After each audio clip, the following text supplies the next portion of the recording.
Go.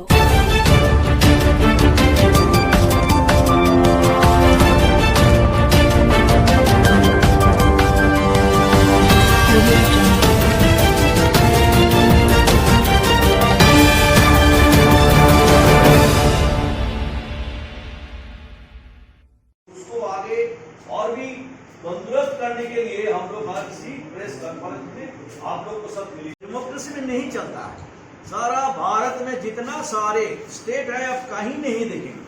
तो बंगाल में इसीलिए আপনারাও জানেন আমরাও জানি human rights commission is not a BJP oriented organisation.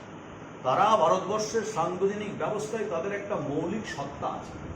কোথাও যদি তৃণমূলের বন্ধুরা বা তৃণমূল কংগ্রেস মনে করেন কোথাও তাদের কর্মীরা আক্রান্ত হয়েছে, তারা যদি হিউম্যান রাইটস কমিশনের কাছে যায়, তারা আজকে রাজ্যে রয়েছে, তাদের সরকার রয়েছে, তাদের এখানকার প্রশাসন রয়েছে, মাননীয় মুখ্যমন্ত্রী, এখানকার পুলিশ মন্ত্রী, তো তারা তো সেখানে আইনের সুযোগ পাওয়ার কথা। আমরা যারা বিরোধী দলে আছি আমাদের পুলিশ এন্টারটেইন করছে না, আমাদের সেখানে কেস হচ্ছে না, এফআইআর হচ্ছে না, আমাদের তাদের ক্ষেত্রে তো এটা হওয়ার কথা না। তো স্বাভাবিকভাবে এনারা যেটা বলছেন সেটা ওনারা বলার জন্য বলছেন।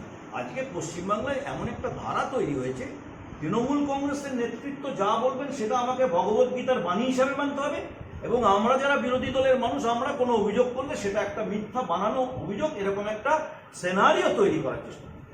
টিএমসির যে বক্তব্য সেই অনুযায়ী এনএইচআরসি 1993-তে গঠন হয়েছে, তখন কিন্তু বিজেপি ছিল না, কংগ্রেসের সরকার সর্বসম্মতিক্রমে এটা হয়েছিল পাস। তারপর 2000 সালেও এটা হয়েছে, তখন বিজেপি ক্ষমতায় ছিল না। 2004-এ যদি তাদের বক্তব্য থাকে NHRC national human rights commission তারা সারা রাজ্য ঘুরেছে, 20 দিন ধরে ঘুরেছে, 311টি জায়গায় তারা ভিকটিমস যারা তাদের সাথে কথাবার্তা বলেছেন, এবং এই ভিকটিমস যারা রয়েছেন তারাও সব সময় যে ফ্রিলি আসতে পেরেছে তা নয়, তাদেরকেও আটকানো হয়েছে, হিউম্যান রাইটস কমিশনেরকেও আটকানো হয়েছে, কোথাও কোথাও তাদের উপর অ্যাটাক হয়েছে। এরকম ঘটনা পশ্চিমবঙ্গে এই প্রথম, আর কোনো রাজ্যে এই ধরনের ঘটনা ঘটে। তো সেইটা নিয়ে হাইকোর্ট রায় দিয়েছে, মারাত্মক রায় দিয়েছে, রাজ্য সরকারের বিরুদ্ধে রায় দিয়েছে, এবং এনএইচআরসির যা কিছু সব কিছু হাইকোর্ট মেনে নিয়ে, আর সেগুলো নিয়ে তারা হিউম্যান রাইটসের করে আবার আগামী 22 তারিখেও একটা রয়েছে, কোর্টে ডেট রয়েছে, কি রায় দেয়।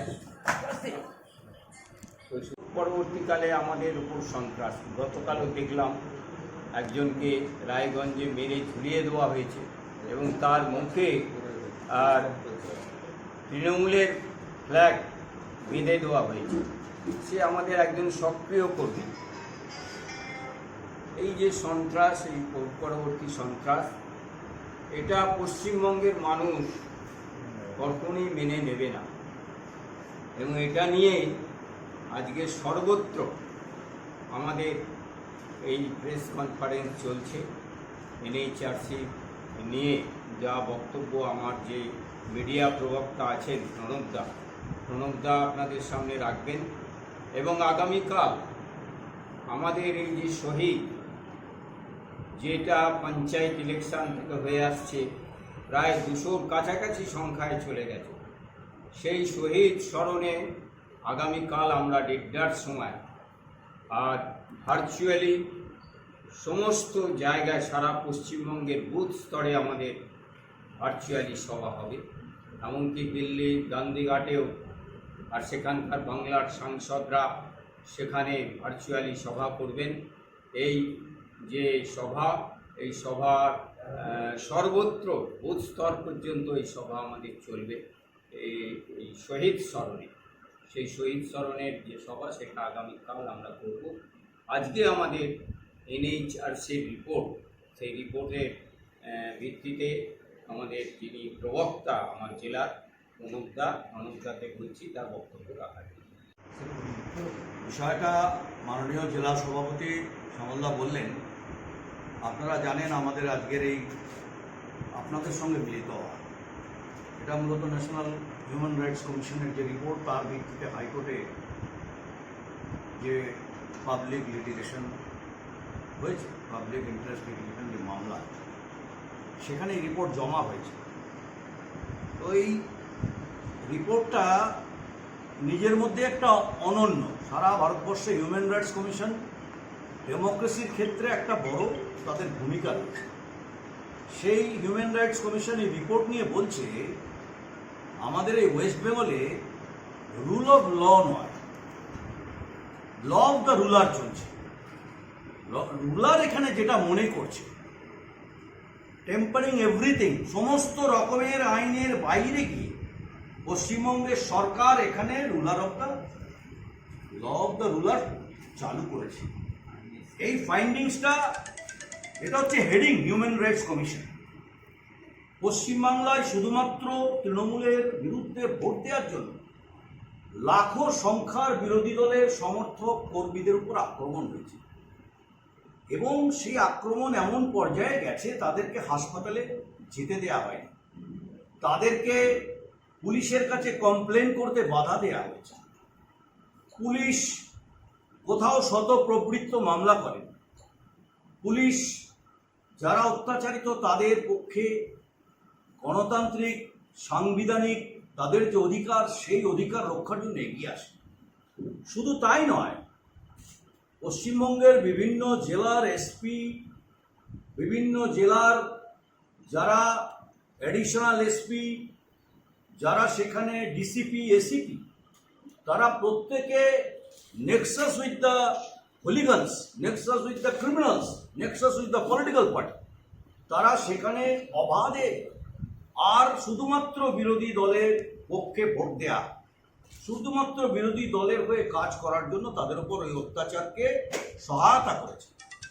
এবং এর ফলে রাজ্যে যারা পুলিশের সর্ববৃহৎ জায়গায় আছেন, ধরুন আজকে কমিশনার, ডিজিপি, তারা তাদের যে ভূমিকা ছিল, একজন আইপিএস অফিসার হিসাবে তাদের যে ভূমিকা ছিল, এই অধস্তন কর্মচারী যারা এ বিষয়ে নেক্সাসে যুক্ত ছিল, যাদের কাজকর্ম নট বিয়ন্ড ডাউট, তাদের বিরুদ্ধে কোনো ব্যবস্থা নেয় না, কোনো তাদের যে চাকরিগতভাবে ব্যবস্থা নেওয়া সেটাও নেওয়া হয়নি, তাদের বিরুদ্ধে কোথাও কোনো এফআইআর হয়নি।